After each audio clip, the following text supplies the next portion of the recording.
இங்கே போகும் அங்கே போகும் சொல்கிற கணக்கெல்லாம் தவறான கணக்குங்க. இன்ட்ராடே ட்ரேடர் நம்ம எல்லாமே ஓப்பன் மைண்டாக இருக்கணுங்க. 9:15 மார்க்கெட் ஆரம்பிக்கிறதுக்கு முன்னாடி உங்களுக்கு எதுக்குமே மார்க்கெட்டை பற்றி தெரியக்கூடாதுங்க. மார்க்கெட் ஆரம்பித்ததுக்கு அப்புறமா தான் முடிவு பண்ணணும் எங்கேருந்து ட்ரெண்டு ஸ்டார்ட் ஆகுது, எப்படி போகும், இன்றைக்கி போகிற 100 பாயிண்டில் நம்ம எப்படி 20 பாயிண்ட் பிடிக்கிறது, இதுதான் நம்ம கேல்குலேஷனாக இருக்கணும் வழிய இன்றைக்கி கிஃப்ட் நிஃப்டி 150 பாயிண்ட் ப்ளஸில் இருந்தால் நமக்கு என்ன பிரயோஜனம்னு நினைக்கிறீங்களா? யூஎஸ் மார்க்கெட் 1000 பாயிண்ட் ப்ளஸில் இருந்தால் நமக்கு என்ன பிரயோஜனமா? ஒரு யூஸும் கிடையாதுங்க. அப்போது மார்க்கெட் ஆரம்பிக்கிறதுக்கு முன்னாடி உங்களுக்கு எதுவுமே தெரியக்கூடாதுங்க. எதுவுமே தெரியக்கூடாது.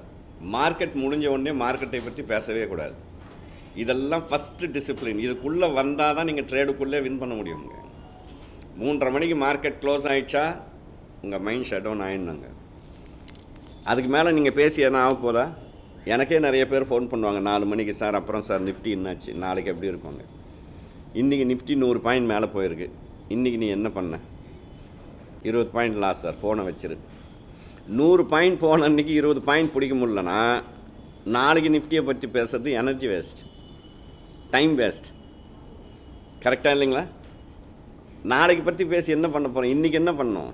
இன்றைக்கி இருக்கிற சூழலுக்கு இப்போ மூவ் ஆகிற மார்க்கெட்டில் எப்படி பிடிக்கிறது, என்ன மாதிரி ஆப்ரேட்டர்ஸ் எல்லாம் எந்த இடத்துல ரிவர்ஸ் ஆவாங்க, எந்த இடத்துல மார்க்கெட்டில் எடுக்கும்போது நமக்கு லோ ரிஸ்க் இருக்கும், ஹை ரிவார்டு இருக்கும், இதெல்லாம் மிக்ஸ் பண்ணி கரெக்டாக நம்ம கொண்டு வரும்போதுங்க 20 நாள் ட்ரேடே நமக்கு தேவையில்லைங்க.